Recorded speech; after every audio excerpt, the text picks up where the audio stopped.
Welcome back to iHeartRadio So Bad It's Good. Today, we have the person, really, this is one of the people this is why I do what I do. So thank you so much to this person because this has been miserable for the last 6 months of my life. But truly is one of the preeminent people that do what I do. There's just such a wit. In terms of just even laughing out loud, this is the person that has done that for me the most when I was even getting going. She is the best there is in terms of talking specifically about this one show, but she does so much more than this. In fact, I was just talking about her new podcast, Too Niche, which you guys have got to go check out. You might not know it even exists, and you gotta know because I was going through the episodes and it was just incredible. In fact, there even is one episode just about Vanderpump Rules music, which is, that is a 2-hour podcast right there. But you know her from the show that she created, and the saga even in the creation of that show is fascinating to me. It is called Sexy Unique Podcast. You know it, you love it. I truly think it is the best podcast on Vanderpump Rules, but they do so much more than that. They cover classic shows. They've covered Beverly Hills. They've covered Mob Wives. Their Patreon is second to none. I have so many friends that are in their Patreon will be like, oh my God, you know what we're discussing in the Patreon today? And I'm like, how dare you? Anyways, she is the best. Her name is Lara Marie Schoenhals. Welcome back to the show. Thank you so much for having me back. I'm delighted to be here. You're one of those people. It's like I feel like I always say the Mount Rushmore, where I can only ask you every year and a half. I think I can ask you because, I really truly think you really are one of the reasons I do this, and I feel like you are the reason why a lot of people start their podcast. Is it weird to hear that and to see how you've inspired other people along the way? No, it gives me a warm and fuzzy feeling because, I feel like I am good at recognizing talent, and podcasting is such like a low lift if you are smart enough to like figure it out, and funny enough to hold an audience. I think that you should have a podcast. So I am just like really happy whenever I see things are going well for people that I told to have a podcast, because I was like, I'm right. And that's really the only thing that matters at the end of the day. Now, just to be clear, though, you had always told me not to do a podcast. And I said stay away. So this isn't your thing, bro. Like, that was the exact quote. You will not do well at this. Choose anything else, I beg of you. Yeah. Okay, so, last season of Vanderpump Rules, it was tough. It was tough for so many reasons. And even the season before that, tough for so many reasons. And I think you even got to a point, and I was talking about this even in talking about the show last season, where it was like, okay, yeah, then they go get drinks, and then they had to wear some masks because of COVID and stuff. I think you got really, really where I think you got to a point where, if I'm not mistaken, you weren't even going to recap it potentially anymore. Yeah, I gave up. Without any warning or explanation, did exactly the thing that you're totally not supposed to do when you're podcasting about a show, which is stop podcasting about it with no rhyme or reason and then never really answer another question about it. But that's just how burned I was by this show. And I was like, they don't deserve me. And they actually, no one deserves an explanation. If you're smart enough, you would figure out this show fucking sucks. And my life and quality of life started to become bad. And I was like, why am I engaging with this thing that brings me unhappiness? And then I'm voluntarily working on behalf of this thing that sucks. And I was like, I'm not doing it anymore. So I took a stand and made a very empowering statement for myself, really disempowering for any listeners. To them, I apologize, but the ones who know. But then I feel like I was going to say, what is it like when you're in prison and you refuse to eat? Is taking a stand. Oh, yeah. My hunger strike. Yeah, my hunger podcast strike, yes. Hunger strike. It worked because this season is really good. Talking to some of the cast, They have mentioned you in particular of like, you know what, we really, and in fact, Sandoval is going to use that as an excuse potentially. I hear with the Raquel stuff. He's like, I've got to be on Sexy Unique podcast. We've got to have something good for her this season. Well, like you started, you decide what made you decide to start recapping it again this season, because this was even before any of this crap that just broke the last couple of weeks. I felt bolstered by the season 10 trailer, and I was hopeful, and I just thought, you know what, I'll come back. Like, actually, when I watched the reunion last season, I was like, oh, okay, shit just got interesting again. And those were obviously like, this show just sucks me back in. It's like The Godfather or whatever. Like, just it's like you're like a scorned lover too. It's like one of those like, I'll forgive you, I'll bring you back into my life, but don't make the same mistake. And probably 3 seasons from now, it'll potentially suck again. But right now, even without the current crap happening, I think it's like a really solid season.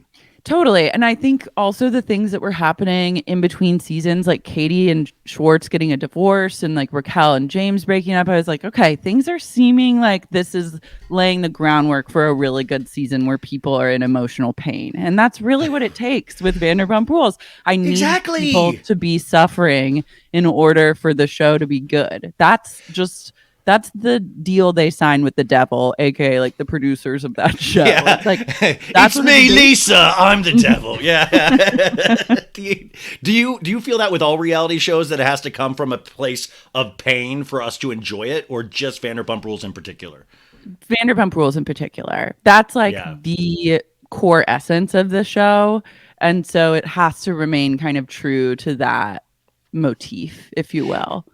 As a young woman, when did you find out you weren't allowed to put aluminum foil in a microwave? Was that a later in life kind of a thing for you? Or, I mean, you might not even still have known that until this week.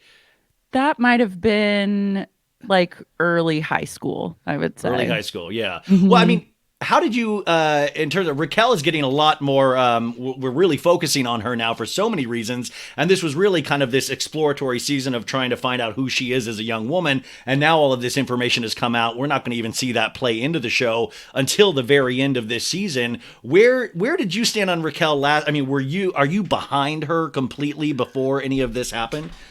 I have always been intrigued by Raquel. I remember the very first scene she was in when she was with James Kennedy and they were having dinner. And I was like, who is this slow talking robotic woman? I'm obsessed with her and I need to know more. And she has never really given us much more than that. We still don't know anything. It's a blank slate completely. And I am starting to turn a corner. When all this news broke out, like, I never was like, fuck Raquel, she's so awful, like, blah, blah, blah. Like, obviously, like, fuck Sandoval. But I've always been like, wow, like, I'm shocked, like, that she would be the one to do this. And now, I have to say, controversial take, I'm fucking obsessed with Raquel. I think she's a fucking queen. That's not to say that what she did was right or wrong. I'm not going to make any moral judgment on that. And that's not, and I also am not going to like say me like being obsessed with her on the show does not mean that I'm not also obsessed with Ariana. But I'm just like, this woman is like Joker mode and we have no idea what she's capable of. And I was like, this is the kind of chaos, like, we haven't seen this on the show. Like, everyone else I've been able to put a total finger on and be like, I know exactly who you are, exactly what your deal is. And Raquel is just like, I know nothing. And for I must stand. She brought a new facet of darkness to the table. And that's the thing that I keep coming back to, is that like I'm trying to look for clues, or even like the couple times I bumped into her in real life, and I know you have too. It's always been the same. Like it's always vacant. Like she's nice, she's not, but there's never you can get scheming from people. Like you can see that kind of stuff a mile away, and I can't even. So I'm like, what is happening in here? What is going on? And we do know her family. She was adopted. She has all of these really interesting things in her past. I was watching the reunion from last year again, and Andy was like, the fact that you want to work with kids with mental health disorders or whatever that was, it was like, I was like, yeah, she has all of these things in her past, yet she She's working at Sir. She dated Peter which, by the way, how excited were you for Peter to come back this big of a way? How exciting was that? It was exciting. It was like, he burned bright and then faded away quickly, but it was a great dose of Peter, like front loading this season. And I just hope that he can figure it out one day, though I don't know if he will. No, and I love that he's getting like a little bit of his like 15 minutes here, and he's like, interviewing, and he's, this is what I think, and like I love that Peter still doesn't fully get it. Like I love that that's what I love about Peter, and I love Lisa in the Lisa of even like Watch What Happens Live of you could tell like how much she doesn't really care for these people. They're like, but she loves the ratings, the hoopla. Like she's finally back on top potentially. Mm-hmm. I think this is a great jumping off point for Lisa to start negotiating herself back onto Beverly Hills. Exactly, because I think they're using her really, minimally, which I think is so great this season, but I would love to see her back on Beverly Hills because I feel like her style suits that show so much better than in Vanderpump Rules when they would slow down to have to explain everything to her. Oh my God, it was a dark, dark day when Lisa decided to become like a cast member of Vanderpump Rules. I was like, this is beneath you, and you should know that. And it was really fucked up and sad. But I think she realized, like, I can't lower myself to the level of these, like, plebeians. I have to get back on top, and I've got to come for Kyle.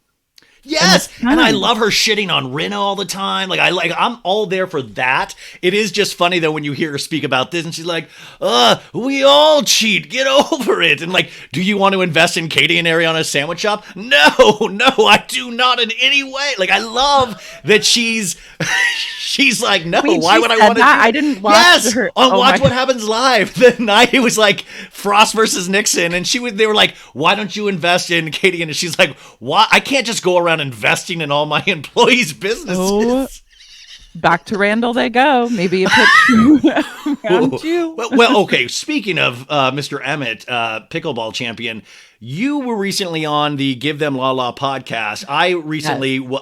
Lala gave it to me this week as she did not agree with some of the things I had said or wrote, which is totally understandable. You went on Give Them Lala too? No, I didn't. No, I said something that she didn't like online, and she reposted it, and then I got on. No, not really. I mean, she was very light, and I stand by what I said because I just said, well, what's fascinating to watch that episode when she's going hard on Raquel, when it's like, I would really love to know her actual story with what's going on with Randall, because that is so fascinating. And she's like, I'm tired of people, I can't do it because of this reason and this reason. And that's interesting to me. Yeah, I think that she obviously is going through what seems like a very litigious and fucked up traumatic divorce from this troll of a man. And that's awful.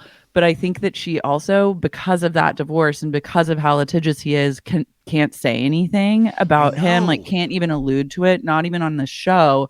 So in order to earn that paycheck and have the same amount of camera time, she kind of has to turn it on other people and really be ready to like get in the mix with them. But the lack of self-awareness around this like hatred for Raquel is just not a great look. But it's also so fascinating because I'm like, you and Raquel are the same person in a lot of ways. Oh my God, Lara, exactly. It's like the ability to not be able to look at yourself in any kind of true and honest way of like, look at where Raquel came from, look at where you came from. There are so many similarities. The only difference is that Raquel doesn't like do a voice for her pussy. It's like, woo, here's my pussy. That's all Lala's doing, like pussy talk. Raquel's a little more reserved, sexually, let's say. Well, if we're to view Sandoval screen recordings, who knows? But how was that experience though, being on her podcast? Like, I mean, because you come from it at such a great place, but also a purely comedic stance at times. What was that experience like to work with her in that capacity? It was really fun, actually. Like, I had listened to her podcast to do like a little bit of research when her assistant had like reached out to see if I would want to come on. And I was surprised at what a good podcast host she was. Like, she's very like self-assured, has a point of view, and like holds the listener's attention and keeps things moving forward. So I was like, okay, this is cool. Like, I can talk to this person, or I feel like comfortable being in a room with them, because I podcasted with her on Pump Podcast like ages ago, and she was a great guest, but she's very much like a different person now. We all are. But like, some people that I podcasted with from the cast are like, it's truly, you should never have a podcast. Like, please stop. So I'm not going to name names, but I'm sure you can do the math. Yeah. I'm always a little bit intimidated to meet anyone from Vanderpump Rules in real life, just because it's like, I watch the show and talk about them as like characters on a show. And when you meet people in real life, you're like, oh, you're a human being with like feelings. And I just like take the opportunity on my podcast to like talk a lot of shit, blah, blah, blah.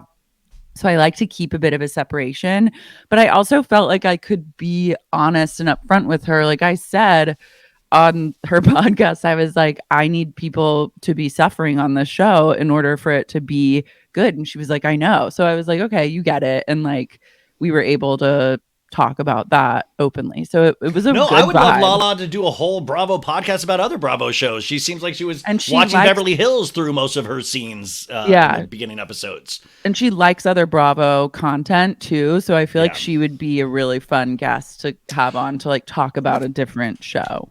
But that's the hard thing, is because we're going to kind of tell the truth or how we see it, and also kind of view it from this weirdly comedic stance when we know it's not funny. But that's the worst part, is like getting to know some of these people. It's really brutal, because I'll fall victim to that. Like, I was worshiping Sandoval. I was like, this guy's amazing. This guy, look at this guy putting this band together. Amazing. Like, what? That guy's got so much heart. And then, but now it's like even such a, like, and like, it makes me a horrible person, because I'm like, oh, well, that's all taken away, because I feel like now he's just a creep from knowing some of the things. It is just weird how I even still get sucked into like these quick emotional reactions and decisions, and hero worshiping some of these people, when it's like, why the fuck am I ever doing that? Yeah, I had the same thing with Sandoval. I think there was like a TikTok that we posted like 2 days before the Sandoval broke, where we were like, he is so cool. Like, what an amazing guy. And like, then it comes out and you're like, damn, we were bamboozled. But that's, I think, part of the fun. And like, that's what I like about not necessarily having like deep personal relationships with anyone on the cast, because it's like, it's kind of hilarious to be taken in by such a scammer in some ways. And then you start to look at everything, you're like, oh. And then I kind of realized, like, I think if Sandoval had been single this whole time and he wasn't with Ariana, who seems like a cool, level-headed, like reasonable human being, I think I would have felt a lot differently about him, or been like, this guy is kind of cheesy and lame. And he was even, and he is cheesy and lame, but then you're like, oh, he's with this woman and he's been with her for years and she's cool, so he must be cool. Otherwise, like, why the fuck would she even spend a second more with him? Ariana vouching for him was one of the reasons I was like, look, he's doing all these things and he's not a creep to other women. He's not trying to sleep with everybody. He just wants to be with a 14-piece band. I was like, there's something real. There's glory in that. By the way, you remember that one time years ago when we were at, was it Rocco's, watching him karaoke, and then we were talking to him out by the fire pit, and it was just, even that night was cracking me up, because he was like, tell me how to talk to girls. Like, he had a stance on everything. Like, he knew how to do everything. Yeah. And I'm excited for the curtain to be pulled back on their relationship, because I do feel like he and Ariana have kind of had an unspoken on the show agreement that it's like, our relationship drama will never be broached on Vanderpump Rules. Like, we're going to be a unified force no matter what's happening, and we'll deal with everything just like behind the scenes. But now, because of the situation, the golden thing for the viewers is that it's going to have to all be dealt with, and we'll get to know, like, what was the relationship dynamic really like? Because sometimes you would watch them and you'd be like, Ariana seems so fucking annoyed by this guy. But then she's like, oh, I love him, like, blah, blah, blah. So you're like, what's the truth? I just have to take her at her word. But now it even makes it fun to go back in time and watch. And then it's like, I can't wait to get all the tea. And Sandoval and Raquel, we're going to have to hear their sides of their stories. And I want to actually at this point. It's just going to be interesting. The further we go along, they're going to be able to like really kind of, really nail down this story and this timeline. And I love Schwartz there. Schwartz is just a doofus. Schwartz and this little roommate girlfriend he has that it's like he keeps trying to no, it's a roommate. No. You don't understand, man. No, Joe. I'll have to show it to Joe. So that is his girlfriend this entire time, right? Yes. Yeah. I mean, that really, and that's the what woman that lives with him at his apartment. But the thing is, and I kept trying to hint to because I was like, but it doesn't mean he doesn't cheat on Joe either. You know what I'm saying? Mm-hmm. Like he is just so charming and so shucks that you're like, what a good dummy, what a good guy, like what a dum. And it'll be interesting because now all of this is kind of spilling out. And at the same time, I love that we still have, like, the majority of the hate is still, like, for Katie, Raquel, Lala, and Sandoval and Schwartz. I don't know. What is that as a woman? What is that? I think it's just easier, or I don't know, because I don't have that, like, I understand watching the show because Katie does come off poorly a lot of the time on the show, so it's easy to kind of like hate on her in these situations. And Schwartz does come off like it's like he does, the act is down pat of like, I'm just so sad fun. I'm just like, so I need like mommy to take care of me, like I'm sorry baba, like it's, and they're so good at playing these roles with each other, and like these dynamics have been established, for like 12 years with them, and this is like why their relationship worked for as long as it did, is because like he needs a mommy and she gets to be like the mean mommy that makes all the rules. And like except when they treat themselves and watch Pauly Shore movies together. Yeah, and like binge Postmates, which I'm like, that might be the healthiest thing you've ever done in this relationship, to be quite honest. But I think like as viewers, you pick up on that, and then you want to like, if you don't have an evolved enough opinion or like knowledge of just like psychology and like relationship dynamics, it's easy to be like, oh, Katie sucks, like blah, blah, blah. And for so long, I thought that too. Like I was like, Katie is awful. Like this guy is like, she should be glad to have him. But then you start to really realize like, no, this guy's been like gaslighting everyone. And this act is like, it's like almost worse because I think he's more sinister than she is because he knows that he does this and has been able to make it work for so long. And it still works. Like Carrie and I will be watching a show or talking about it and we'll be like, I'm so turned on by Schwartz right now. Like, I don't know what to do. Like, it's working. I literally go from like, he is the devil, I hate him, to being like, oh, he's like hot right now.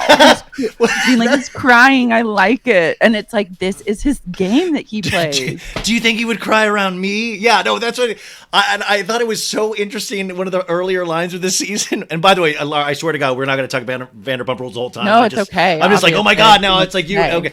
What was that Schwartz said in that one episode when Scheana was like, let's get you back out there. He's like, you're not going to, it would feel weird. It would almost feel like cheating on Katie. And I'm like, well, what did actually cheating on Katie feel like? Did it feel like that? Like, this is so dark that we're like feeling bad. Like, I'm like, do you only get off when you're actually married to her to cheat on her? Like, it was so bizarre of a line. And we all felt bad for him in that moment.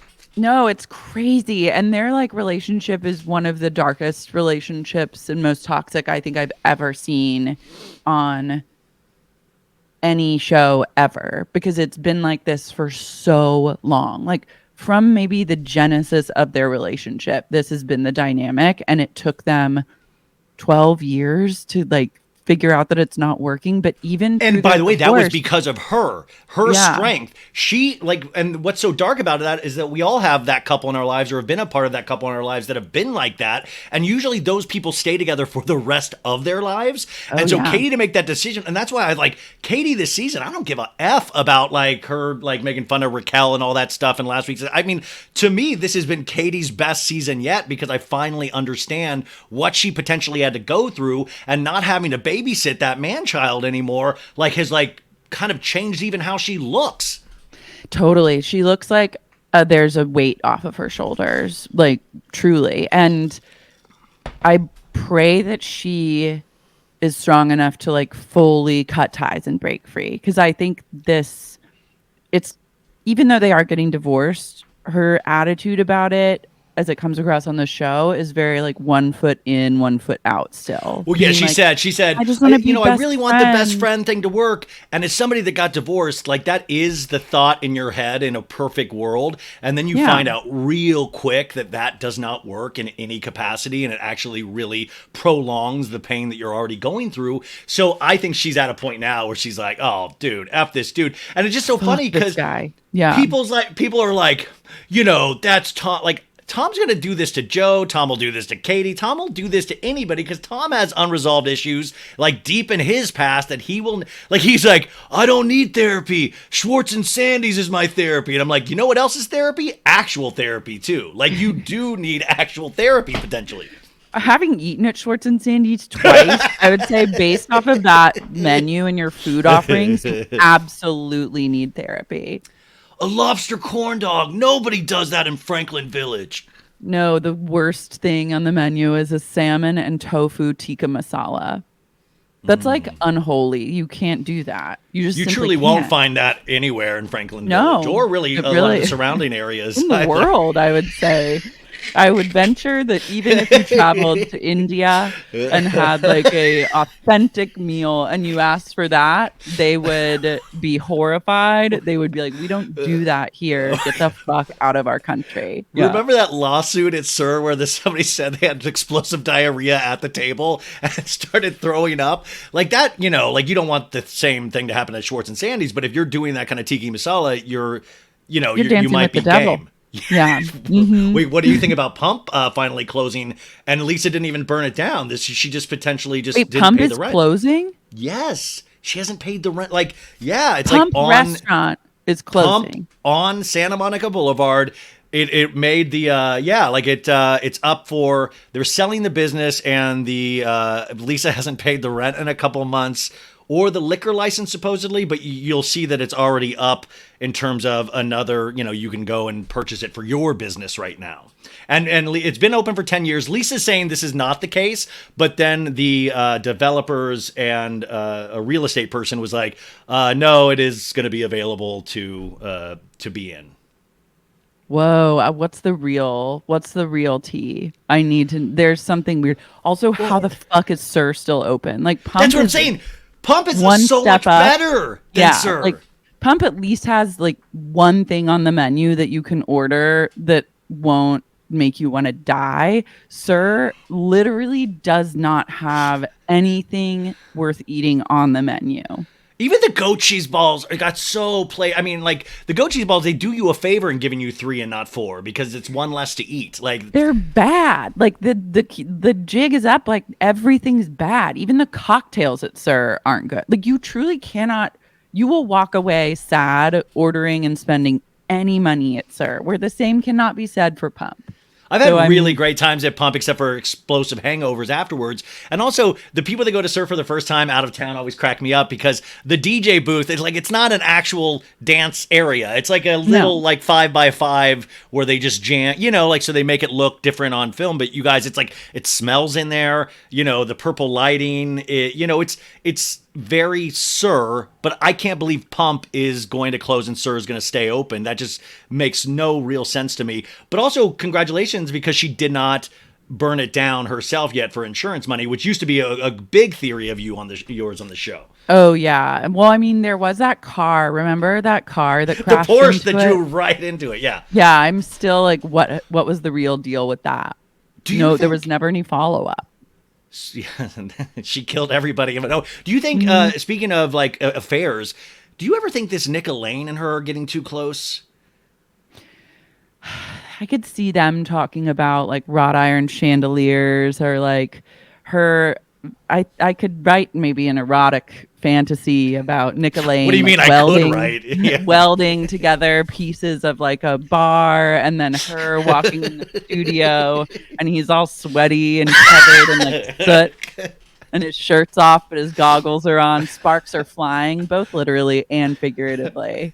And Peter's just standing in the corner, just unfortunately watching everything, you know? Mm-hmm. That was, okay, so, and the final thing, just too, Sandoval's first apology, him apologizing to Schwartz before anybody else, was really kind of just truly one of the most amazing gifts that I mean, it was very sad for Ariana, but like, he's like, Schwartz, I did not want to put you through this, man. Like, it really, the man love between those two guys, I mean, it like, now I think they could have potentially killed somebody along the way. Yeah, but they're too dumb to pull that off and like get away with it. Oh, wait. You love like, so speaking of like not speaking of, but like QAnon and stuff, these Vanderpump truthers are wild. People keep trying to push this theory to me that this is all a setup to help the ratings. And they told me today, and Freddie Mellencamp or Teddy Mellencamp from Beverly Hills, or she said that Lisa Vanderpump paid Raquel to cheat with Sandoval. And you know Lisa as well as I do, and just like, Lisa is so damn cheap. There's no way she would ever pay money on top of what you just said. These people are dumb. You think they're going to do a point-by-point plan all of a sudden on how to save the series that's already airing? What?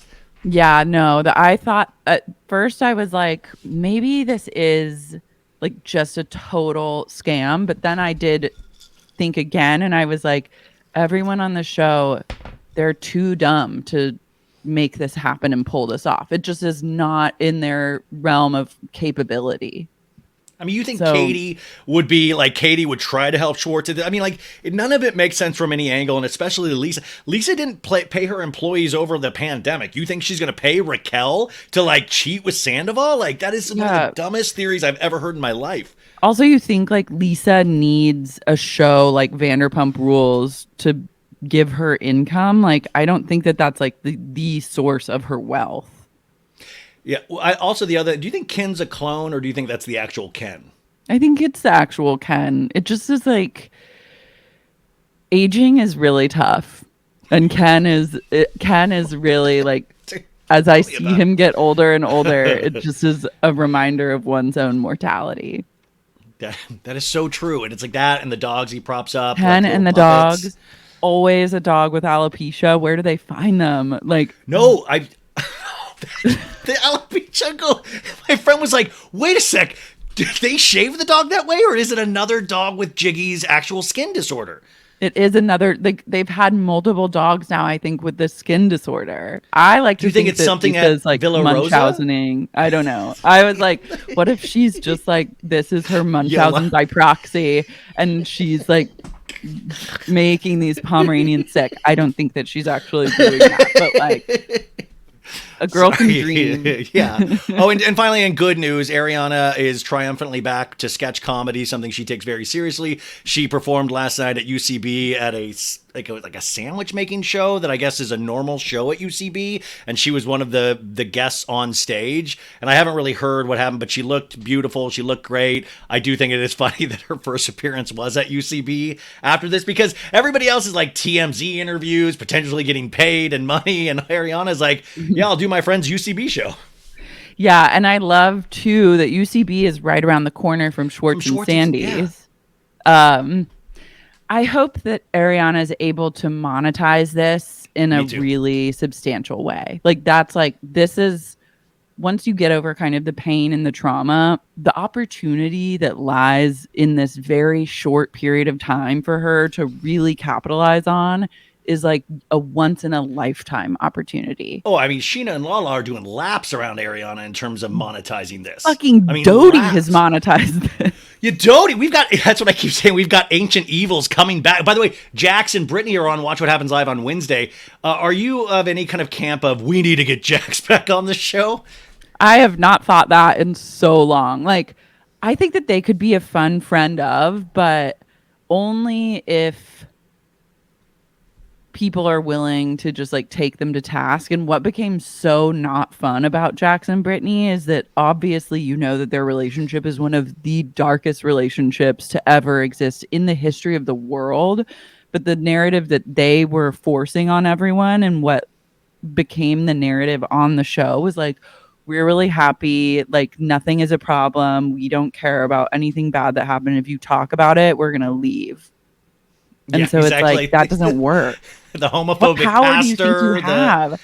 Yeah, Well, you're then, on like, Vanderpump Rules, you fucking idiots. but Jax, and it's like I just want all these people taking like victory laps. Be careful because your own behavior is probably still so damaged and dark that like Jax is so dumb that he's likely to go on rip Sandoval and then reveal that he's been cheating this whole time too. Like something's gonna happen. Like when you show up to then try to like revel in somebody else's downfall, which Jax I think really is. I feel like it's just a weird spot to be, especially for somebody like Jax. Yeah, I wouldn't be surprised if like someone publishes DMs or texts between Jax and her, like something. You know that he's like a bad guy. Well, and to this one story, Scheana told me this story. Like I was on Sheena's podcast a long time ago, and she told me the story, and she didn't realize what she was telling me. But she was like, "Yeah," or her friend Janet was over there, and Janet was like, "Yeah, I was uncomfortable, and I took my bra off, like just because it was so uncomfortable, and I guess I left it there." And then like she's like, Brittany like freaked out thinking it was some random girl's bra. This was like during like the pandemic, like freaked out immediately and like was calling everybody like, "Is this your bra? Is this your bra?" Because like Brittany was so triggered by this potentially being not one of their friends' bras. And I was like, oh my God, it's still at that spot where like you think that this guy could like be cheating in that moment. And Janet was like, "Oh, it's I just left it over there. I'm so sorry." Like I thought that was so dark. Yeah, I need eyes on them, but I don't. I was really happy when he tweeted like, "See you soon at Watch What Happens Live," and then there was no confirmation about that. Like, and I wanted it to just be like he thought that he was getting on the show, but then it really wasn't happening because that would just be delightful. But I don't like Jax being rewarded for someone else's like downfall. The only person I like being rewarded for it is Kristen Doute. Yeah, I mean, no, I mean, Doute is just, I mean, and the amount that, she's doing the podcast rounds, I mean, she really is the number one source for behind the scenes information, so much so that I'm like, do you really have permission to say this much? Like, she's spilling all of it, like, and she keeps saving stuff for a bigger podcast. I know, and she really, like, this has given her purpose that she hasn't had in years, so I'm glad that she's just taking advantage of it, because, like, truly, if there's one fired person that I really deeply worry about, it's Kristen Doute. Like, what will she do with her life is a big question that if I think about it too much, I'll get depressed. So I'm glad that, like, she has things. I'm glad that she just has something going on. No, I mean, I feel like that's the thing that someday we will study, is that, after you get off a reality show, what that does to your mental health for the rest of your life. I mean, any of these people on Vanderpump Rules is going to have to deal with this, but Doute, I mean, truly, I mean, for a very appropriate reason, but gone too soon in terms of watching her contemporaries continue to make a paycheck. Like it was just a real rough way to go out, especially because she had just written that book. It got optioned for a movie. Like all of it just happened at the same time. And she just, in a flash, she was gone. I know. And it was like someone that I think it's been a hard battle to like get her ducks in a row. And so to see that then go away. And it's also someone that I'm like, it's really hard to come off of a show where you've been this type of character for years and then pivot to like real estate or like therapy or just like something that's kind of a regular about love now. I know, but I'm like, but babe, like that's not the look. That's just like not. Isn't she like dating her podcast co-host? Well, that was my theory, was that because they weren't dating at the time, but I was like, did she start this podcast just so she could actually get with the friend? Because I think they were friends at first. Put it past her, yeah. And then they were met, like together. A groom's, like they were one of the grooms and groomsmen at somebody's wedding, and that's how they met. And then she suggested having a podcast with him, and then they got together after that. And I was like, that's so Doute to start a whole podcast to potentially date somebody. I know, it's so her. And I'm like, that is just a doomed decision. God, DJ James Kennedy, isn't it just funny that we were so worried and concerned the show was about his drinking, and then this season it's like, it's okay, keep drinking, like all of a sudden it's like you're totally fine drinking. Isn't it just weird for it to like reverse course? And it's I totally needed. I love him so much being who he is on this show, but it is funny because I was watching old seasons and I was like, every season this has been a thing, and Lisa's like, you've got to stop, dear boy, and this season she's like, whatever it takes. Oh yeah, they really, and that's like the great thing about how they talk about addiction on Vanderpump Rules specifically is like I've never seen a show where people are just so uneducated and unaware about what addiction is, what alcoholism is, and like they just do not have the tools to deal with it or talk about it in an effective way. And this is just very on brand for them, like railing so hard and then being like, I hear you're drinking again, you better keep it under wraps, good boy. And it's like, oh my god, you literally said you fired him and said like you would never work with him again, and then oh, here knock he your is. spock out. Oh, knock your spock out, dear boy. Even when Ken was in like DJ James Kennedy's face that one season. Oh yeah. But and I also love DJ James Kennedy's like fantasy of drinking. He's like, I just wanted to enjoy a bottle of Cabernet on a veranda with a hot brunette. Like in his vision of drinking, it's like this romantic, beautiful thing instead of him just getting hammered, throwing vodka Red Bulls down his gullet, you know? And like screaming, get like thrown out of a club and getting really volatile. I was like, I see. But that's what I love about him too, is because he is like very honest, kind of. He's still deluded. Like, do I think he should be sober? Probably yes. Like, it seems like he was sober for a while, but didn't really address a lot of underlying issues, which can also lead to you like relapsing, or just like you'll just be like a rage case until you really like start to take care of yourself. But I also find him really relatable because I did a year of no drinking. And my fantasy about it, what I missed maybe the most and what I yearned for the most was like a bottle of Cabernet in Italy surrounded by like beautiful people, charcuterie, mate, it's all good. And I was like, that's hard. Like, he would just be such a force. And I truly do think he is a force, but his purposes would be used for good if he like really committed to staying sober. Yeah, I mean, I definitely agree. But listen, hey, just a couple more years of the show, you can get sober after that. It's going to be okay. Good.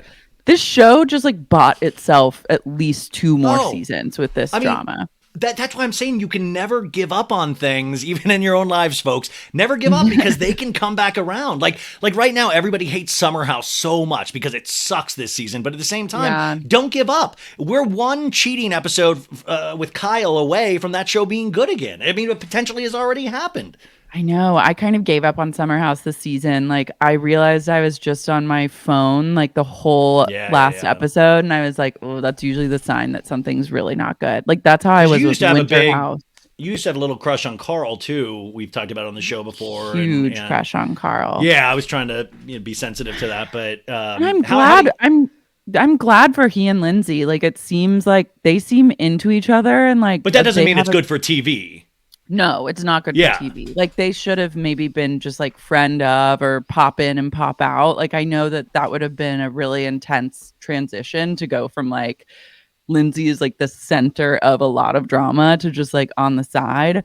But this whole begrudging them for being happy and like it's so funny. It's literally like, we are so angry that you're well adjusted and it's all people that have bad relationships, and they're like, it's too quick, it's disgust. And I'm like, they're in their 30s, they've had a lot of bad relationships, they might know this one works, so they are probably moving faster than most. Like, it's so easy for me. And Kyle's like, fuck that dude, he's a cokehead, while Kyle's wasted and he's the boss. Like, how do you say that while you're wasted? In every episode he's hammered, yelling at them for being a couple that talk to each other. No, it's insane. And like, the more and more they freak out, the worse it looks for them. I'm like, Kyle and Amanda seem unhinged. Like, Amanda going into like a sobbing cry fit when Danielle was like, I don't trust you. And that wasn't even meant to hurt her. It was like a stupid like, Danielle doesn't really scare anybody unless she's defending Carl and Lindsay. Yeah, and I was like, whoa, that's weird. And I don't want to see Lindsay and Danielle like not be friends anymore. Like, that rubs me the wrong way. Even though I get it. Like,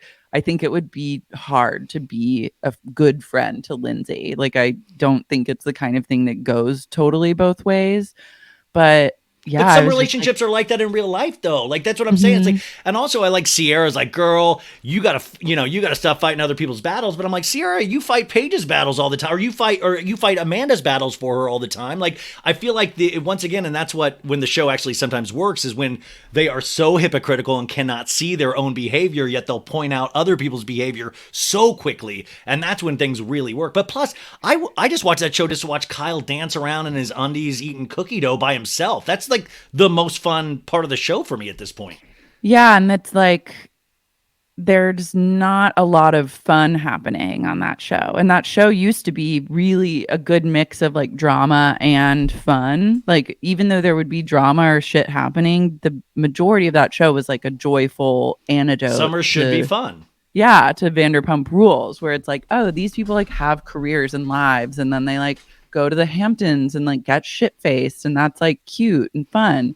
And now it's like, no, what, two people like don't want to get shit-faced, and it's thrown everyone out of whack. I mean, and then literally the big party is them waking up at 8 every day to go to whatever, like they're Barry's like actually competing. Oh, Barry's boot camp. Some of them just go running around the neighborhood. Like, I give a fuck about any of that stuff. Like, if I wanted to feel bad about myself, like literally that's like how they're all waking up early to go work out. I'm like, I want somebody that is so hungover.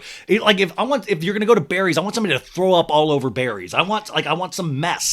It makes me miss Steven, the gay guy that was like in the first 3 seasons. I feel like they should bring him back, or they need to get some gays on the show. Honestly, they need to get like a gay couple, or like 2 or 3 really good gay friends. Cause like the male casting is subpar. And I even, dare I say, miss what's his Alex? face? No, Luke? not Alex. Luke. Yeah. Yes. I mean, the Luke at least had like weird, not even color commentary, but at least he provided something like, oh, he's building a fire, he's singing a bad song with his acoustic guitar. Like, I love shit like that. But like, no offense to Chris, I'm sure he has an amazing story, but I sometimes wonder who's producing this show. Did they just like throw a dart and like at a face and go, you? And they're not even lined up. It's like 2 guys and then 8 girls. Like, I don't even. Yeah, Southern Hospitality. These choices are bizarre. Did you watch Southern Hospitality at all this season? I've watched a couple episodes of it and I like it. It just feels forced in a way that I'm not totally down with, though I do think that one girl who's like a villain is like really fascinating. I'm like, I'm really into her. Yeah. Well, that's the one thing, though, I thought was fascinating. You just mentioned about Summer House is that they're actually starting to have gay men that are having gay relationships. That I'm like, yeah, let's see. Like, I want to see dudes fuck up like each other, like just, fuck each other, just like we see girls and guys. Like, I think that's actually the future of shows like that. If it's trying to be Vanderpump Rules, go the next step. Yeah, I don't understand why these networks are not taking advantage of like messy gays. Like, it is time. Like, that is true justice and equality, is to like include like messy gays and also lesbians, but more importantly, the gays. Like, you've got to get them in the mix. I just love that they don't think we can handle it. Like, we would just be like, damn it, I only like straight people that sleep with each other without abandon. This is disgusting. Like, what? It's so like dated, and I can't believe that like Bravo has not capitalized on this yet, that like someone on like the decision making team hasn't been like, that Paige, Sierra, that Gabby knows some like great gay guys that could be on the show. See, Gabby, I feel like let's raise to her level. She's actually come to play. I think she's a good casting choice. She's great. Even Andy Cohen, did you hear this? He's gay. Andy Cohen.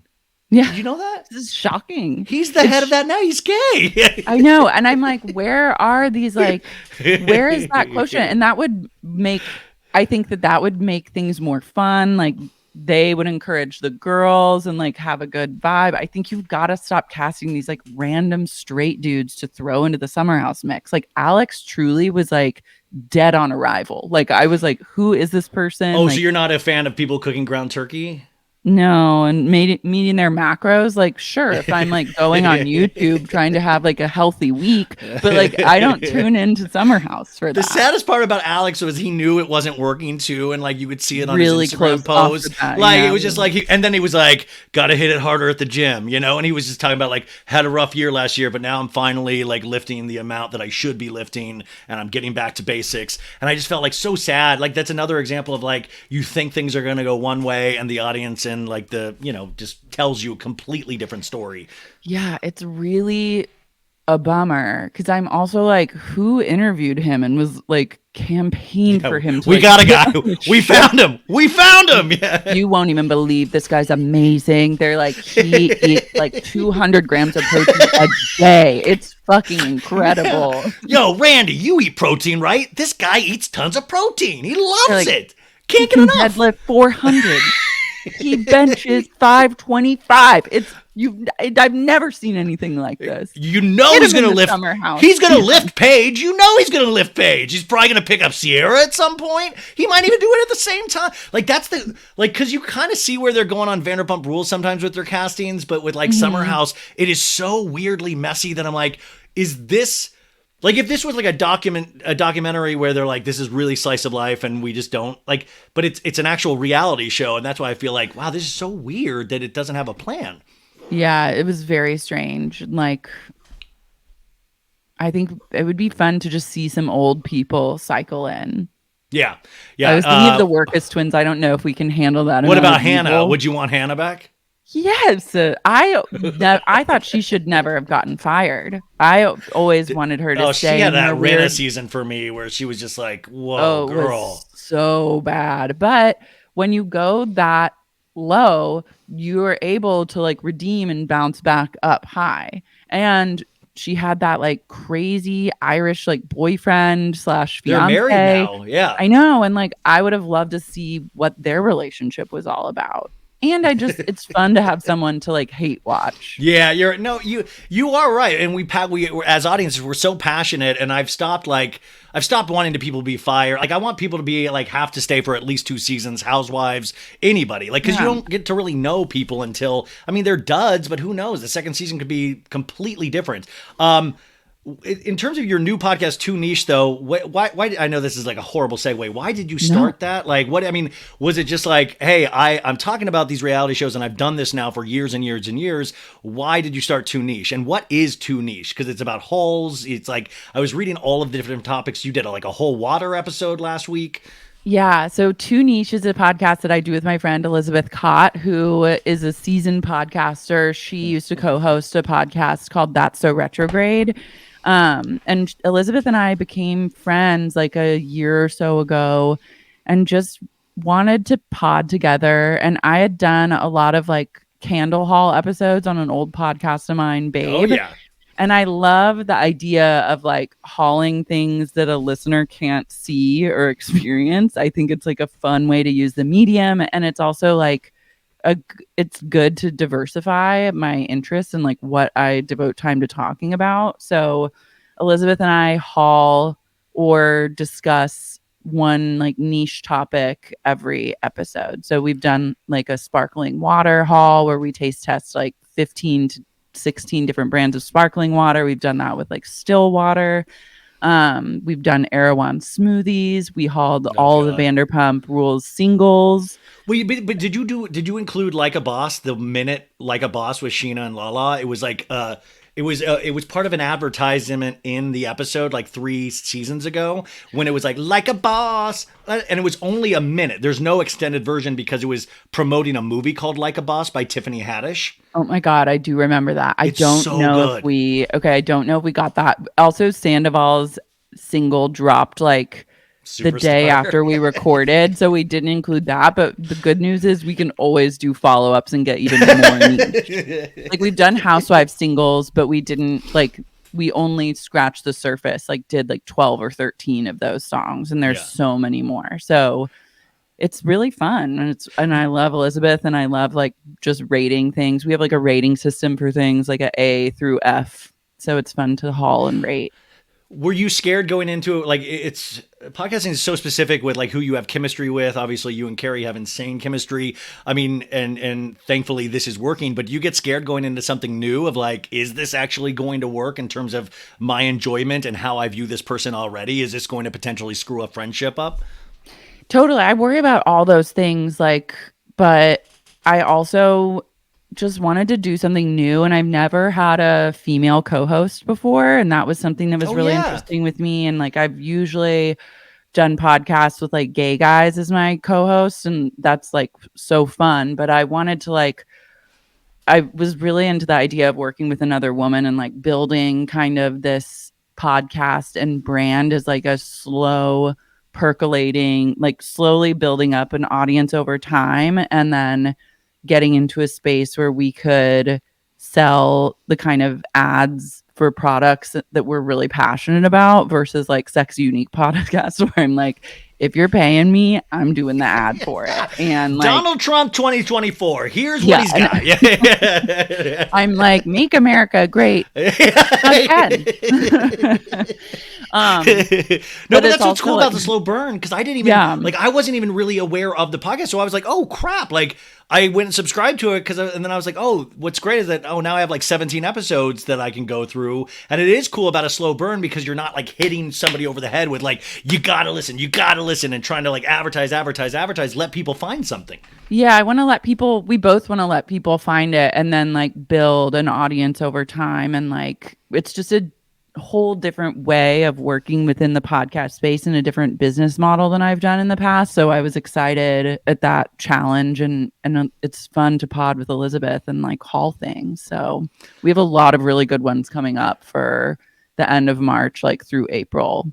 What was the Japan one revolved? Because I've been to Japan a bunch, and did you love Japan? I loved it. I was like, I've been depressed ever since I got back. Like, it's been like over a month where I'm just like, did that trip even happen? Like, it feels like another lifetime ago. And like, they really do everything right there. And I don't understand. It makes you just realize like how inefficient everything in America is when you go to a place like Japan, and it's like firing on all cylinders. Oh, the train system is so easy to use. It's like, it's so spread out, and like a dummy like me was able to figure out immediately, and it was just so great. Like, I traveled like, because my ex would be there working and she didn't want to go explore, so I would just go explore every day, and it was the best. Like, some of the best times of my life was there, just walking around towns, and just, I mean, they had so much, and the people were so great. Yeah, everyone's so nice. The food is delicious. Like, it's really difficult to get a bad meal. Like you said, the trains are so efficient and easy to figure out. Like, it's safe, so you don't ever feel like you're in danger walking around by yourself. Like, it's a really magical place. Like, I would love to spend more time there, and I would even go alone. Like, it's great to be alone there, and you just travel around, see things. Yeah. Do you have like 15 more minutes? Are you good? Yeah, totally. Okay, cool. No, I want to hit some pop culture stories if I could. Just get your quick takes. You heard of this Taylor Swift? You know who that is? That's ringing a bell. That is. Yeah. She's a 33-year-old billionaire potentially, but she opened up her tour this weekend in Glendale, Arizona. She did a 44-song set list, and it was 3 hours and 10 minutes long, plus 2 openers before that.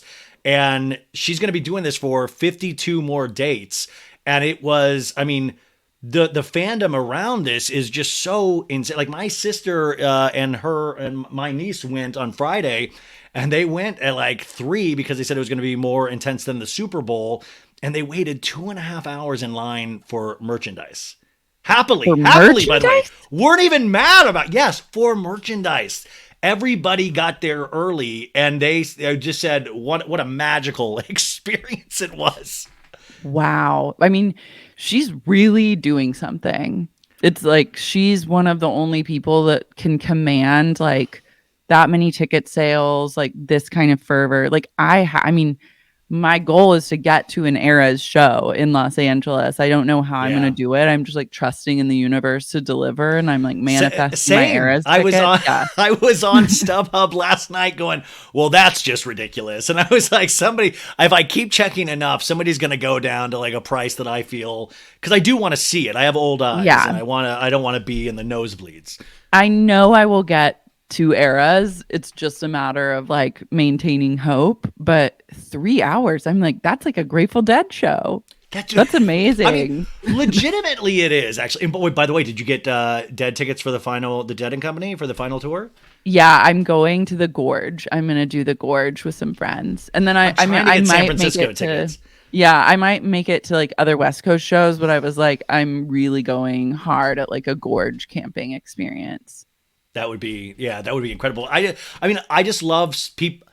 I love people, how passionate they are about Taylor Swift. Like, if you can really do that at that level at 33 years old, and she seems so into it, the amount of planning, I'm just like, she's into it more than the fans are into it, and the fans are already insane. I mean, it really is astounding. Yeah, and she evolves too as an artist with like every tour, and that's always great to see because it is really catering to like an audience experience and like giving the audience like their money's worth, and I really respect that about her. So I'm excited. I don't respect Ticketmaster. Ticketmaster can go fuck itself. I mean, like, I've never had Beyonce. I've tried. I mean, I've not gotten tickets for anything, and I used to go to everything, and it's impossible. Like, it's like StubHub or nothing now because they're dynamic pricing, and I know it's not even going to the artist at that point. No, it's like, how is this even legal? I don't understand that whatsoever. But the secret really is on the day of the show, you go on StubHub or Craigslist and you see who had to like last minute sell. And usually you can get like a good, at least like face value, or you just like go on. Like, I got tickets to Chromatica Ball, like floor seat tickets to Gaga's show over the summer. Just like being on Instagram, and I saw a friend who was like, I have 2 extra tickets, like selling them at face value. And I immediately was like, give me one. So that was like great. So I'm fully expecting like a miracle like that will take place for both. Oh, I went to Beyonce at the Rose Bowl years ago by myself. And I was like, I'll just show up. And unfortunately that didn't happen with Beyonce. And I ended up paying like I've never paid something like that before, but I was like, I'm already in Pasadena. This was so sad. And it was really a great night still. Moving on, Blac Chyna dissolved her facial fillers and removed silicone in her butt this week. I'm not sure if you were made aware of this. I was not aware of that. And if you saw my reaction, you can tell that I'm obsessed. I'm Googling it now. Yeah, I didn't make that up. This is real. She's really, and what a hard left, like in terms of, the lawsuit against the Kardashians didn't work out. So this is like the reinvention here is potentially amazing. I mean, she's admitting that she had things done to her butt, and now she is removing those and the fillers. Wow. Why is she doing that? I assume it's not to like save money. I think it's for attention, honestly. I mean, I think she's like, I think there's like a potential thing around it of like, this is damaging. I'm reaching a point where this isn't good anymore. This is not the kind of image I want to present. So it kind of falls into all of that. But I was just like, this is really, because you got to wonder for celebrities like Blac Chyna, how you talk about like Kristen Doute, how does Blac Chyna keep being able to do anything in this business? Does she have an OnlyFans? Yeah. Yeah. Okay. That's how. Mm-hmm. The OnlyFans. That is banking. A real. That's like, I wish that I had the like drive to do OnlyFans. I wish I had like a straight male audience. All of a sudden, like, hey guys, I have a beaver shot up on OnlyFans later. Like, want to see my tits? And it's like literally all gay guys and like straight girls. Fierce. Like, no, fierce. Like I could maybe like corner the lesbian market potentially, but like I don't know if they're really big spenders on OnlyFans. Like it just seems like I'd have to do a lot of grunt work to get like a lucrative OnlyFans going. And it would be sad too if you started one and then a month later had to sadly disappear. Like, what happened to Lara's OnlyFans? It just kind of just stopped existing anymore. Yeah, but now you can have OnlyFans that's just like Patreon, I guess. Like it. That's to upload. Oh, I've shown my dick on Patreon. I've shown my dick multiple times on Patreon. Yeah, of course. Like, Damn. Okay. Well, good on her. She had a lot of filler, though, I think. Yeah, I still think She's there's not probably someone- a little left. I mean, it's Yeah. not like the well is running, but it is interesting in terms of like buccal fat removal, Ozempic, all of these conversations that are being had now. And I feel she wants to be a part of this. So this kind of gets her in the conversation a little bit. Yeah, I think there's going to be a lot more transparency around plastic surgery. And I wonder how the Kardashians are going to adapt to that. Like, well, they've always been really good about telling the truth. So there's one thing I can say about that family. They're honest to a fault. Yeah, and by the way, I've said this and I'll say it again. If there's anybody that listens that I would like a little bit of filler and some Botox. I've not had that and I would love it. So if anybody listening can give me that, that'd be great. I'd also potentially like to be on Ozempic as well. I'm overweight. I mean, like I don't discriminate against any of these things. I'm half joking, but seriously, I have nothing against anything. No, me neither. I'm like, if you got to do what you feel good doing, you know what I mean? I was just home in Oklahoma and I got RF microneedling because my stepmom owns a med spa. It's like a microneedling pen that delivers like radio frequencies with every like puncture, and so it's supposed to be like, it's like Morpheus, like when you see Kim doing like Morpheus 8, this is just like it's the same procedure. It just is like it's like the Jared Leto movie. I was like, Morpheus, the Jared Leto movie. Morbius. Ever heard of it? Sorry. I was like, well, is that really painful? It's so painful. I have like kind of like grid marks you can see on my face right now from like where the needles went in. I'm like in my healing process, but like then when you heal, it like tightens up all your skin. Everything. Yeah. So I was like, I gotta go. Beauty is pain. And look, I'm also really open. If I had unlimited budget, believe me, I'd be like nip tucked and on Ozempic from scalp. Dude, I literally like heard about that Black China and I was like, can I have the filler? Like, what happens to the filler you take out of Black China? Is that like discounted or something? Ryan, no, you're like a successable podcaster. I could give you a lot of names. I could give you a lot of names for fillers. Please. I've never, I'm seeing, and especially through this Sandoval crap, like every day I woke up, I'm like, look, the tiredest I've ever looked in my life. I'm finally seeing bags under my eyes. I'm like, this is disgusting. No, I'm not you guys, me. And I truly have got to a point where I'm hating it. No, what I'm not hating is Lindsay Lohan being pregnant. How excited are you for this? I'm so happy for her. I am worried about her husband because doesn't he work for Credit Suisse? Yeah. Yeah, and so that's the banks. I don't love that, but I do love a pregnancy for Lilo, and I like that she's working more. So I want her to be back on top, and I would love it if she won an Oscar in the next 10 years. I think it's totally possible, and the people world do is ready forget how good of an actor actor she is, even aside from all the. I mean, Robert Altman even wanted to work with her. I mean, like, she really is good at what she does, and I love that the baby announcement. It wasn't like a week of baby announcements. She announced it, and it wasn't like then she was like, I'm selling now, send it to Daryl baby shirts, she just announced. And I thought it was like kind of nice because you come from a day in pop culture where, I mean, she was everywhere. And I kind of like this thought of her having this really happy, potentially happy home life and then starting to come back to actually work on projects that she can sustain. Yeah, I'm into it. And I want the best for her. And I want like health, happiness, and many babies, if that's what she's called to do. And I like, to your point, I'm really freaked out as a childless woman when people monetize when people monetize their babies. I think it's like sinister and weird and dark. Stassi, I'm talking to you. But sadly, I think this might get back to her, sadly. No,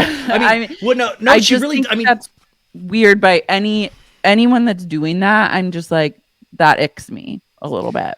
And then could you imagine even not having a good relationship with your baby on top of it, but needing to keep putting that content out? Like if you end up not liking your baby?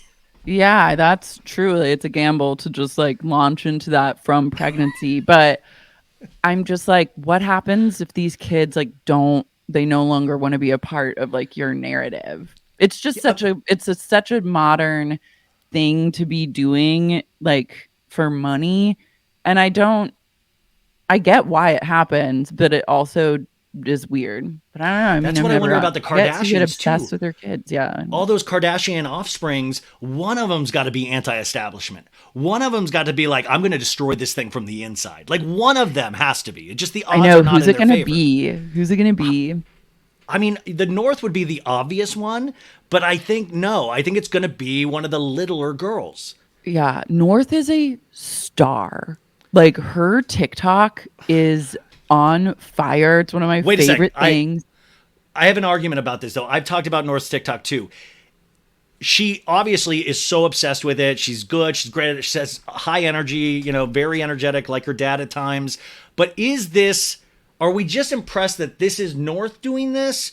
Because then I was thinking about somebody like Blue Ivy, who's probably not even allowed to use TikTok at all. She just gets brought out for like big events in Dubai. She shared a stage with her mom. Like, is this talent, or are we just like, holy crap, look at her like moving the camera like that? Or is it true talent, or is this just a kid that we're really excited to see this energetic? I think it's entertaining. It's not like TBD on the talent of it because TikTok is like its own medium, but she does grasp like that kind of like she's like Gen Alpha, right? So it's like she's grasping this medium and has such a fluidity in it that I don't as like an elder millennial. Oh, dude, so I can bear, my hands are shaky every time I try to film myself on TikTok. I'm like, yeah, it's weird. So it's like I'm impressed by that and then entertained, which is all I'm really asking for.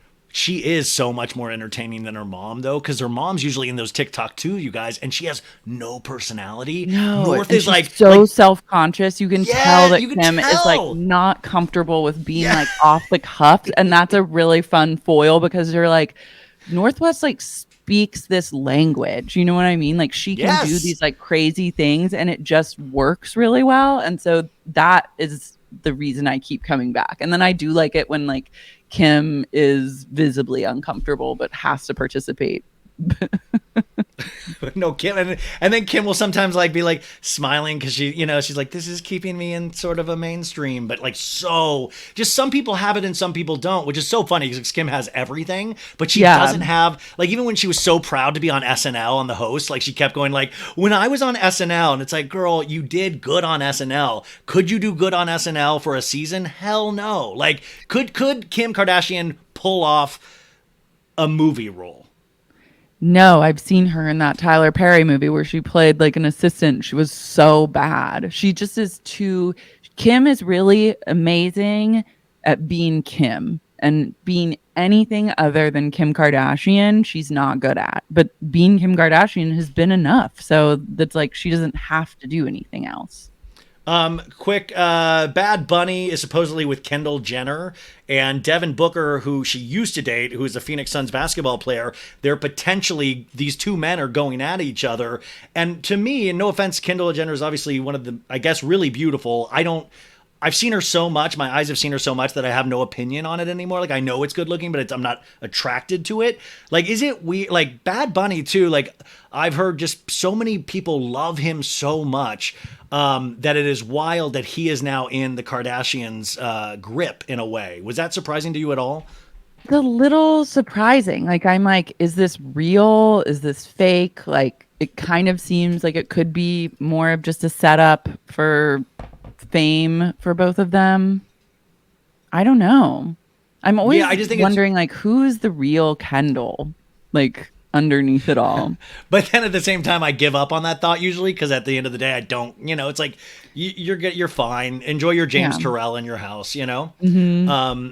And then finally, you probably already talked about it. The Gwyneth Paltrow stuff is really up in arms. People with her dietary advice. It wasn't advice. It was what she does. She clarified it's what she does for herself and her doctor. They have this plan together because during the pandemic, she now has assured us after the initial video that she's like, guys, I was off the rails. I was eating pasta. I was eating really bad. So now she follows, and it was wild because it was just like, well, sometimes I'll have a cup of bone broth and then lots of vegetables. And she's like addicted to IVs. She had an IV hooked up to her throughout the podcast thing. And I know you've always been really fixated, or not fixated, but really appreciates the Goop lifestyle, ironically and unironically. What did you think of some of the quotes from this?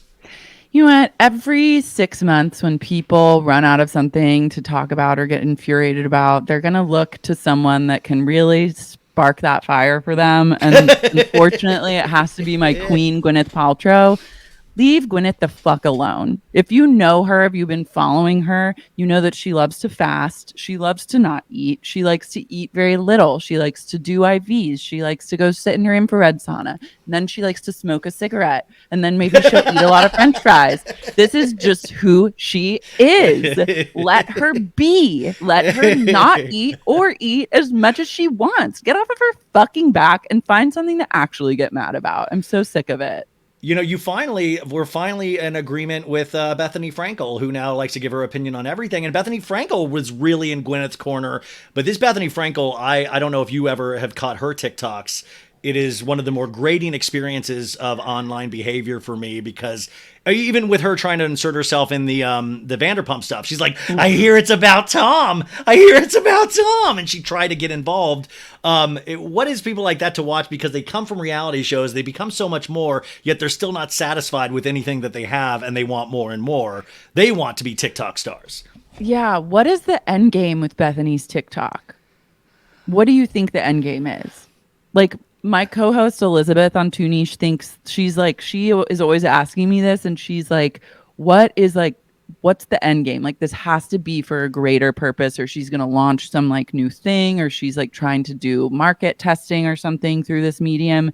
And I'm like, I don't know. I think she just might crave attention. Sadly, I mean, I want to believe your co-host theory so much, but sadly on this one, I think it's just trying to fill the hole that will never be filled. And there's such an immediacy with things like TikTok that she's like, oh, I can do this. Because Bethany's always been, and I mean this in a loving way, a loudmouth, and she's always, and we've watched her succeed so, and I always just thought the fallacy of succeeding meant you then didn't have to do shit like this. But in the end of the day, it doesn't. She wants to do shit like this. She wants all of it. I mean, she was a failed talk show host. I remember when she had a talk show host in the afternoons. She's had so many things. So I just think she's one of those people that she wants you to know her opinion on everything. Yeah, she's a slave to the attention economy. Yes, and that's why I keep talking about the attention economy around Vanderpump, which is fascinating. Okay, finally, I've taken up so much of your time. I could talk to you for hours, and this is why you are the best at what you do. Where do you foresee?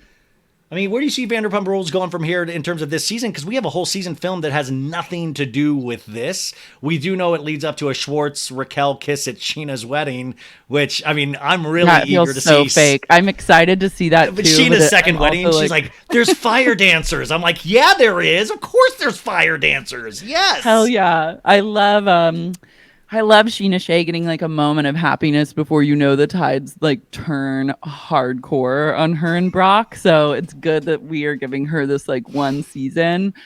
I pray that the producers are like recutting some things to like show us more of Sandoval and Raquel's like interactions over the course of the season. Because even when she decided to leave Lake Havasu and go back to party at boys' night, Sky Bar, think that's like, I was like, wow, Sky Bar still exists. That's crazy. And then I was like, eagle eyes on her and Sandoval greeting each other, the first people to hug. And like, I love to think, and I think that they probably were having the affair at this time. See, I keep being told it was the day after is when this started. But if you do freeze the day after Sky Bar. Day after Sky Bar, yeah. Day after Sky Bar is supposedly and by the way, it started allegedly. I mean, they've been friends. Yeah, what have you been told? What have you been told? Well, so I was. I mean, I hate to keep saying this because it's so annoying, but like I was at Coachella with all of them. Like it was Raquel, Scheana, Tom, Ariana. I mean, everybody keeps saying, "Oh, they made out there." I'm like, if they did, that's wild because I mean, I guess if that was so brazen, but like. She was like hanging out with Jesse Montana the whole time. Like she was like, I mean, Ariana, I was watching Ariana and Tom make out, like just creepily, just from afar, just watching them. Like drooling. Yeah, no, but like, but at the same time, I wasn't looking for that. I wasn't looking like, let's keep my eyes on Raquel. And half the time I was going to see shows with them and Raquel wasn't even, I don't know. Like, I have no idea, but it would make more sense. Like, I think it started as a friendship, and I think this girl just like really like had what I keep hearing behind the scenes is that people kept saying we knew she had a schoolgirl crush, but we thought it was completely not. It was completely unrequited. Like there was no interest on his side. That everybody thought. But if you do freeze frame that moment at Skybar, you can see Sandoval has a complete erection in that hug. No. I'm joking. Are you kidding me? Like, I freeze frame the moment and look at the pants. Could you imagine? Ryan got me. I literally was like, oh my God. Nobody's Little got Mermaid. This. What if that's how I watch shows? I just pause and look for erections every scene. Well, I was like, wow, he really is like trying to get to the bottom of this. Like, I guess I got to go back and pause. No, I mean, so then when was the day after Skybar? Well, and also you got to remember Ariana's dog had just passed away and he was out there filming, and like that boys' night was like 2 days after that happened. And and it involves that Jamie Lynn, Scheana's friend. It was like Jamie Lynn, Brett, the manager of Schwartz and Sandy's, and then Sandoval and Raquel, they all wound up at the Saddle Ranch. And they have this film all video. Goes back to Saddle Ranch, yeah. Can you imagine But then, like, the Mondrian Saddle Ranch, like, what? Like, they're bringing the Sunset Strip back. They're living in a different world. They're living in a different world. I went to Saddle Ranch a few times over COVID because I had heard that it was it's a big TikTok thing now. It was like the huge place that like TikTokers were going. So I went with some friends to just like get boots on the ground and see some TikTok stars. But that is like a very specific level of like Hollywood partying, which it's so ironic that like both the TikTok set and the Vanderpump Rules set, they prefer the same kind of places to like hang and go out. It's really, but it's so sadly inspiring of like they just had to keep doing their thing. They just had to keep being the complete insane people that have mush for brains that they are, and they just had to ride it out. Like they weren't even trying to do this, but I just imagine Sandoval likes his ego stroked, and like she was just going like, you're amazing, and he was probably giving her advice of like, this is what you do. Fuck Lala, fuck this, you're amazing. And I have a feeling that kind of like, it's such an aphrodisiac for him to like look at somebody completely enamored by everything that he says. Yeah, instead of like your partner who's really sad for a variety of very like understandable reasons, but is irritated at everything you say, which is fair because everything you say is irritating. Yeah, I mean that's the part, and I just feel like they have to film the reunion like this. I think this week actually, and it's going to be. What are they going to do with the Scheana and Raquel of it all? Well, I was hearing that she was going to drop the TRO hearing. That Raquel was potentially going to drop it, but it doesn't look like it's been dropped yet. And I really don't know. And Bravo for some reason really won't wait. Like they're like, no, we're doing this now. So I don't know why. I figure, well, like if so much stuff was happening and they're already shooting for like the end of the season, which they had already finished, why not start season 11 right now? Like, outside I the don't get that either. It makes no sense. You have so much right now. Why are you going to then like take your foot off the gas and let everybody go have, I don't even know what month we're in, go have like a spring and then we'll come back in the summer? Like, no, renegotiate everyone's contracts that's like in the mix and then hop back in immediately. I don't understand that either. That's like a really, again, when I'm like, who the fuck, like, what yahoos are running this company? They make the most bizarre decisions. And I'm like, literally, like you and I could be handed the reins. And I feel like we would be like, oh, we can get this running. By the way, yeah. Season 12 will be starting by like 2 weeks from now. We'll have everything in we're just going to do 24/7 because at this point, I want full conversation. I don't even need fancy cuts. I want full conversations. And Sandoval is going to get railroaded at that because he's not a good communicator without Ariana anyways. Mm-hmm. And he'll dig his own grave, like with, God, I just need to see it all. And I'm like, Raquel, I don't know if she understands that this is such a good opportunity for her too. Like, I think there's a lot of money to be made just being on the show or like renegotiating contracts to appear in more seasons, but also like there's opportunity here. And I guess it wouldn't feel like that if people are like, I wish you were dead on social media. Well. But like when there's fervor like that, there's financial opportunity as well. I keep forgetting she's been on the show since 2018. Like, we all still treat her like a newbie, like, because we don't know that much about her. I think the one thing that's going to be hard for me, even though the one thing that will be hard for me is if it's true, and I think it is because Doute says she tricked a producer into telling her, is that they kiss on camera. And that to me is like, that's going to be a weird one for me, because it's like, just the thought of like being in a 9-year relationship and then like starting a relationship for 7 months that's like established. So then you're now busted. So now you can fully be in the open and make out with, like, there is something so dark about that to me. That's how he and Ariana got started. I mean, this is like the pattern of this man's like relationships. That's what's also so dark about it, is like, wow, you just did the same thing. Yeah. It's crazy. Freddie Mellencamp, by the way, said that she was getting death threats for her opinion about Vanderpump Rules, or like that her kids were. And I was like, who, like, I know like the fan base is crazy. I'm crazy and all that, but who's out there giving death threats to anybody? Like, I'm like, even Raquel, it's like, yo, like, I love really about Vanderpump Rules of all things. Like, but death threats? Like, I always want to be like, for real? Like, is that really happening? Because it just, like, I'll argue with people about like opinions and stuff, but like, there's just never, I don't know. Like, even Katie in those scenes where Raquel was like, by the way, I still tried to make out with Schwartz. She literally like looked at Ariana, and like in that moment you would think, oh, she just wants to strangle this person. And she held herself. She just said to Ariana, she's like, it's too much. It's just too much. And I was like, even she held herself and she had motive to do it. And I'm like, who's doing death threats over this? I think these fans, I believe that some of these fans just have absolutely zilch going on in their lives, or they're like so frustrated with their own lives that they form these like weird parasocial relationships with these Bravo people and then take everything so personally. And I would not put it past like a bunch of the fans to be like at that level of like psychosis.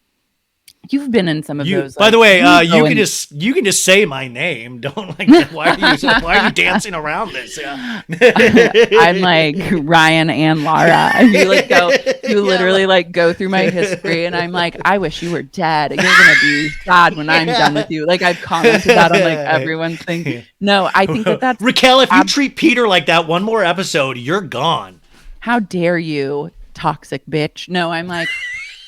I literally am like, as someone who literally comments on this shit for a living, you would think that I would have like way more skin in the game, but I literally like don't give a shit once the mic is off or the television is off. I'm like, I go about my life and it really doesn't affect me one way or the other. So I have a really hard time understanding people that take these shows so seriously that it's like gravely affecting their day-to-day life, that they would feel the need to then get on a social media app and like send death threats to like reality stars. I'm like, what is wrong with you? There's something.